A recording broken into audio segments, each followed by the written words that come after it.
ವಿದೇಶದಲ್ಲಿ ದೊಡ್ಡ ಮಾಡೆಲ್ ಆಗಬಹುದು, ಬ್ಯೂಟಿಷಿಯನ್ ಆಗಿ ಲಕ್ಷ ಸಂಪಾದಿಸಬಹುದು ಅನ್ನೋ ಆಸೆಯಲ್ಲಿದ್ದ ಕೇರಳದ ಸುಂದರ ಯುವತಿಯರಿಗೆ ದುಬೈನಲ್ಲಿ ಕಾಯ್ತಾ ಇತ್ತು ಸಾಕ್ಷಾತ್ ನರಕ. ಹೌದು, ಉದ್ಯೋಗದ ಆಮಿಷವೊಡ್ಡಿ ಯುವತಿಯರನ್ನ ದುಬೈಗೆ ಕರೆದೊಯ್ದು ಅವರ ಪಾಸ್ಪೋರ್ಟ್ ಕಿತ್ತುಕೊಂಡು ಡ್ರಗ್ಸ್ ನೀಡಿ ಲೈಂಗಿಕ ದೌರ್ಜನ್ಯ ಎಸಗುತ್ತಿದ್ದ ಅಂತಾರಾಷ್ಟ್ರೀಯ ಹ್ಯೂಮನ್ ಟ್ರಾಫಿಕಿಂಗ್ ಜಾಲವನ್ನ ಕೊಚ್ಚಿ ಪೊಲೀಸರು ಧೂಳೀಪಟ ಮಾಡಿದ್ದಾರೆ. ಅತ್ಯಂತ ಶಾಕಿಂಗ್ ಅಂದ್ರೆ ಈ ಇಡೀ ಜಾಲವನ್ನ ಮುನ್ನಡೆಸುತ್ತಿರೋದು ಮೂವರು ಕಟುಕ ಮಹಿಳೆಯರು.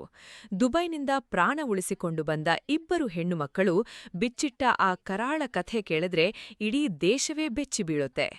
ಈ ಜಾಲದ ಪ್ರಮುಖ ಸೂತ್ರಧಾರಿಗಳಾದ ಟಾಯ್ಸಿ ಸಿಂಧು, ಮಾಡೆಲ್ ಅಲೀನಾ ಅಬ್ರಹಾಂ ಮತ್ತು ಮಂಜಿಮಾ ಅನ್ನೋ ಮೂವರು ಲೇಡಿ ವಿಲನ್ಗಳನ್ನ ಕೊಚ್ಚಿ ಪೊಲೀಸರು ಹೆಡೆಮುರಿ ಕಟ್ಟಿದ್ದಾರೆ.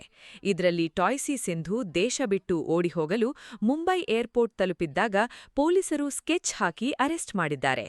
ಸಾಮಾಜಿಕ ಜಾಲತಾಣಗಳಲ್ಲಿ ದುಬೈ ಫ್ಯಾಷನ್ ಶೋ ಅಂತ ಜಾಹೀರಾತು ನೀಡುತ್ತಿದ್ದ ಈ ತಂಡ ನಂಬಿ ಬಂದ ಯುವತಿಯರನ್ನ ದುಬೈ ಫ್ಲಾಟ್ಗಳಲ್ಲಿ ಕೂಡಿ ಹಾಕ್ತಿದ್ರು.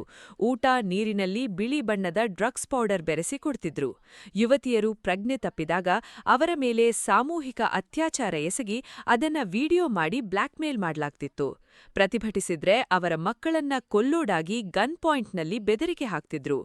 ಈ ಕೇಸ್ನ ತನಿಖೆಯನ್ನ ಕೊಚ್ಚಿ ಡಿಸಿಪಿ ಅಶ್ವತಿ ಜಿಜಿ ನೇತೃತ್ವದ ವಿಶೇಷ ತಂಡ ಮಾಡ್ತಾ ಇದೆ. ಕೊಚ್ಚಿ ಪೊಲೀಸ್ ಕಮಿಷನರ್ ಕಾಳಿರಾಜ್ ಮಹೇಶ್ ಕುಮಾರ್ ಮಾತನಾಡಿ, ಇದು ತುಂಬಾ ಆಳವಾಗಿ ಬೇರೂರಿರೋ ಅಂತಾರಾಷ್ಟ್ರೀಯ ಮಾಫಿಯಾ. ಆರೋಪಿಗಳ ವಿರುದ್ಧ ಬಿಎನ್ಎಸ್ ಅಡಿ gang rape, human trafficking case ಹಾಕಿದ್ದೇವೆ. ದುಬೈನಲ್ಲಿ ಇನ್ನೂ ಹಲವು ಯುವತಿಯರು ಸಿಲುಕಿಕೊಂಡಿರೋ ಶಂಕೆಯಿದೆ. ಯಾರೆಲ್ಲ ಈ ಜಾಲಕ್ಕೆ ಬಲಿಯಾಗಿದ್ದೀರೋ ಧೈರ್ಯವಾಗಿ ಮುಂದೆ ಬನ್ನಿ, ನಿಮ್ಮ ಹೆಸರನ್ನ ಗೌಪ್ಯವಾಗಿ ಇಡಲಾಗುತ್ತೆ ಅಂತ ಭರವಸೆ ನೀಡಿದ್ದಾರೆ. ವಿದೇಶಿ ಉದ್ಯೋಗಗಳ ಜಾಹೀರಾತು ನೋಡಿ ಮರುಳಾಗುವ ಮುನ್ನ 10 ಬಾರಿ ಯೋಚಿಸಿ. ಪೊಲೀಸರ ಈ ಬಿಗ್ ಆಕ್ಷನ್ ಬಗ್ಗೆ ನಿಮ್ಮ ಅನಿಸಿಕೆಯನ್ನ ಕಮೆಂಟ್ ಮಾಡಿ. ಇಂತಹ ಕ್ರೈಮ್ ಅಲರ್ಟ್ ಸುದ್ದಿಗಳಿಗಾಗಿ ನಮ್ಮ ಚಾನೆಲ್ ಸಬ್ಸ್ಕ್ರೈಬ್ ಮಾಡಿ. ಧನ್ಯವಾದಗಳು.